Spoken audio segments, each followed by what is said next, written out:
Hello student, कैसे हैं आप लोग। आज हम बात करेंगे आपके लिए 10th क्लास का चैप्टर जो 8 है ट्रिग्नोमेट्री, उसमें 1 मार्क्स एंड 2 मार्क्स की सीरीज का पार्ट 3 भी बच्चों आपके लिए काफ़ी इंपॉर्टेंट पार्ट है, क्योंकि प्रीवियस ईयर के अंदर कई बार एग्जामिनेशन में यहाँ से भी क्वेश्चन पूछे गए।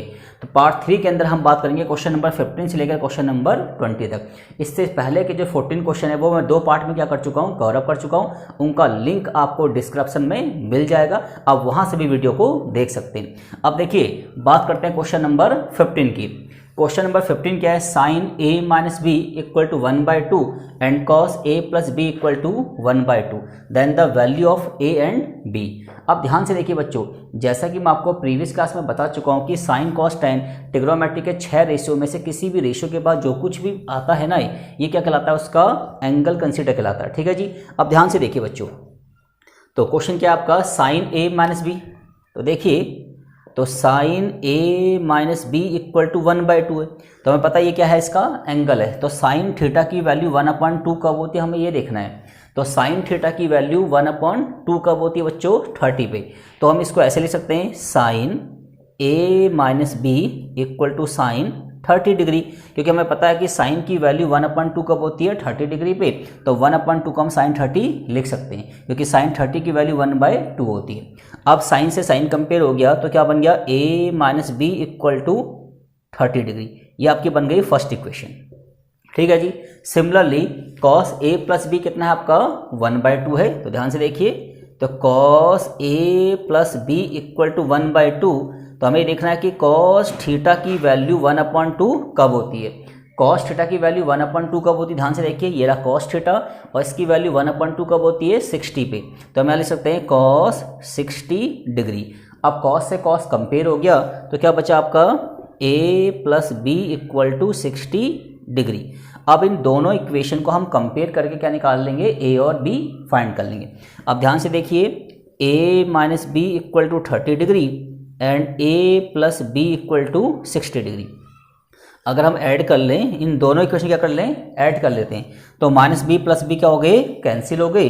और a कितना हो गया आपका, 2a। 30 और 60 कितना हो गया बच्चों, 90। तो a की वैल्यू हो गई 45 डिग्री। अब a की वैल्यू को हम किसी भी इक्वेशन में पुट करके आपका b फाइंड कर सकते हैं। तो देखिए हमें पता है कि जैसे a minus B equal to 30 degree है, तो a की वैल्यू कितनी आई है, 45 डिग्री। तो हम यहाँ से b की वैल्यू भी फाइंड कर सकते हैं। तो 45 माइनस का 30 डिग्री इक्वल टू क्या, b। तो b कितना आ गया बच्चों आपका, 15 डिग्री फाइंड हो गया। तो इस तरीके से हम इन क्वेश्चनों को सॉल्व कर सकते हैं। सेम इसी तरीके से क्वेश्चन नंबर 16 भी है आपका। देखिए, tan a minus B 1/√3 and sine a plus B कितना है आपका, 1। तो इसको डायरेक्ट करते हैं। देखिए, तो देखिए tan थीटा की वैल्यू 1/√3 कब होती है। तो देखिए tan a माइनस बी की वैल्यू 1/√3 कब होती है। ठीक है जी। तो देखिए ये रहा आपका tan, और tan की वैल्यू 1/√3 कब होती है, 30 डिग्री पे। तो हम इसको ऐसे लिख सकते हैं, tan a minus B equal to tan 30 degree. अब tan से tan कंपेयर करेंगे तो क्या आएगा बच्चों, a minus B equal to 30 degree. ये आपके बन गई फर्स्ट इक्वेशन। सिमिलरली अब देखिए क्या है, साइन a प्लस बी, तो हम डायरेक्ट करते हैं। हम देखो, तो a प्लस बी लिखिए, और साइन थीटा की वैल्यू 1 कब होती है, देखिए, तो साइन थीटा की वैल्यू 1 कब होती है, 90। इसको हम डायरेक्ट क्या कर सकते हैं, 90 लिख सकते हैं। अब फिर से क्या करेंगे, दोनों को क्या करेंगे, ऐड करेंगे। Add equation first and second, तो minus B plus B cancel out हो गई, और कितना आ गया आपका, 2a। 30 90 कितना हो गया बच्चों आपका, 120। तो a की वैल्यू क्या आ गई आपकी, 60 डिग्री आ गई। ठीक है जी। अब a की वैल्यू को आप इक्वेशन फर्स्ट या सेकंड में पुट करके b भी फाइंड कर लेंगे। तो ध्यान से देखिए, a minus B equal to क्या है आपका, 30 डिग्री, और a की वैल्यू क्या आ गई आपकी, 60 डिग्री आ गई। तो सिंप्लीफाई करेंगे तो 60 में 30 गया, कितना आ गया आपका, 30 डिग्री। तो हम कह सकते हैं कि b की वैल्यू कितनी आ गई आपकी, 30 डिग्री आ गई। ठीक है जी। सेम इसी तरीके से क्वेश्चन नंबर हमारा क्या है, 17 भी है। इसको हम डायरेक्ट करते हैं। देखिए, साइन के बाद जो कुछ भी आता है क्या कहलाता है, उसका एंगल कहलाता है। तो हम देखेंगे कि साइन थीटा की वैल्यू 1 कब होती है बच्चों, 90 पे होती है। तो साइन थीटा की वैल्यू 1 कब होती है, 90 पे। तो हम डायरेक्ट कर सकते हैं इसको, क्या, 2x plus 3y equal to 90 degree, first equation. Similarly cos theta की वैल्यू √3/2 कब होती है, ध्यान से देखिए, कॉस थीटा की वैल्यू √3/2 कब होती है, 30 डिग्री पे। तो हम इसको क्या लिख सकते हैं बच्चों, 2x माइनस का 3y इक्वल टू 30 डिग्री। ठीक है जी, तो हमने डायरेक्ट इक्वेशन बना ली। अब इन दोनों को क्या कर लेते हैं, सिंप्लीफाई कर लेते हैं, एडिंग फर्स्ट एंड सेकंड। अगर दोनों इक्वेशन को ऐड करेंगे तो कैंसिल आउट हो जाएंगे। 2x कितना हो गया बच्चों आपका 4x, और 90 30 कितना हो गया आपका 120 डिग्री। 12 को काटा कितना आ गया 3, तो x इक्वल टू 120/4, तो x कितना आ गया आपका 30 डिग्री। तो x की वैल्यू क्या आ गई आपकी 30 डिग्री, और x की वैल्यू को आप इक्वेशन फर्स्ट या सेकंड कहीं भी पुट करके y निकाल सकते हैं। तो हम x की वैल्यू जो 30 डिग्री आई कहाँ पुट कर रहा हूँ, इक्वेशन फर्स्ट में। तो 30 को यहाँ पुट करेंगे तो कितना हो जाएगा आपका 60 प्लस का 3y इक्वल टू 90, तो 3y और आपका 90 में 60 माइनस कर देंगे तो कितना आएगा 30 डिग्री, तो y की वैल्यू क्या आ गई बच्चों आपकी 10 डिग्री। ठीक है जी, तो आपका x आ गया 30 डिग्री और y कितना आ गया आपका 10 डिग्री। क्लियर हो गया आपका। क्वेश्चन नंबर 18 क्या है देखिए, x इंटू में tan 45 इंटू में cot 60 equal to sin 30 into में cosec 60 then the value of x। तो x की वैल्यू हमें क्या करनी है बच्चों, फाइंड करनी है। अब ध्यान से देखिए बच्चों,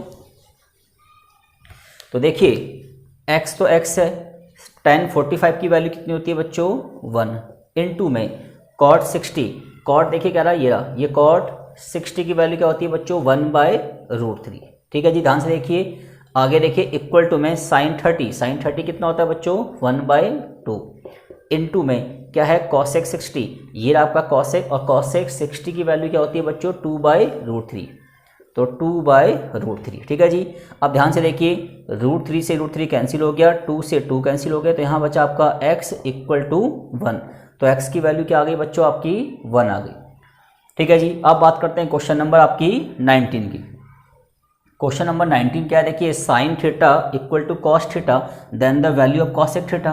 वो कहता है कि साइन थीटा कॉस थीटा दोनों आपस में क्या है, इक्वल है, मतलब कि दोनों के एंगल की वैल्यू क्या है, सेम है। तो उसके यहाँ पे आपको कॉसेक थीटा की वैल्यू फाइंड करनी है।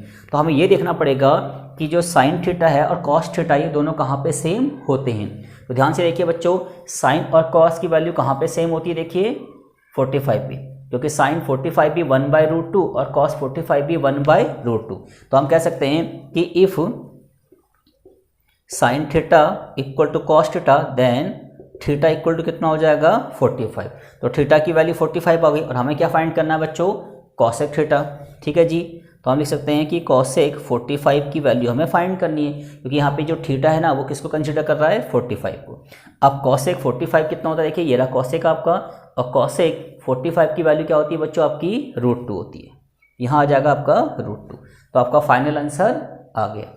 आगे देखिए बच्चों, अब बात करते हैं क्वेश्चन नंबर 20 की। Given that √3 tan 5 theta equal to 1 find the value of theta. ठीक है जी, अब ध्यान से देखिए बच्चों, तो देखिए क्वेश्चन दे रखा है आपको √3 tan 5 थीटा इक्वल टू 1। हमें पता है tan के बाद जो कुछ भी दिया होता है वो क्या कहलाता है, उसका एंगल कहलाता है। तो हम इसको ऐसे लिख सकते हैं tan 5 थीटा इक्वल टू 1/√3। ठीक है जी, अब देखिए tan थीटा की वैल्यू 1/√3 कब होती है बच्चों, ध्यान से देखिए, tan थीटा की वैल्यू 1/√3 कब होती है बच्चों 30 डिग्री पे। तो हम इसको ऐसे लिख सकते हैं tan 5 theta equal to tan 30 degree, क्योंकि यहाँ पे क्या है 1/√3 और tan की वैल्यू 1/√3 कब होती है, ध्यान से देखिए 30 डिग्री पे। अब tan से tan कंपेयर कर गया तो 5 थीटा इक्वल टू 30 डिग्री, तो थीटा इक्वल टू कितना हो गया बच्चों आपका 6 डिग्री। ठीक है जी, तो इस तरीके से हमने ट्रिग्नोमेट्री का पार्ट 3 भी क्या कर लिया, कंप्लीट कर लिया, और उम्मीद है कि चीज़ें आपको समझ में आ गई होंगी। और स्टूडेंट, अगर आपको मेरी वीडियो अच्छी लगी तो इसको लाइक कीजिए, शेयर कीजिए एंड सब्सक्राइब कीजिए। Thank you guys.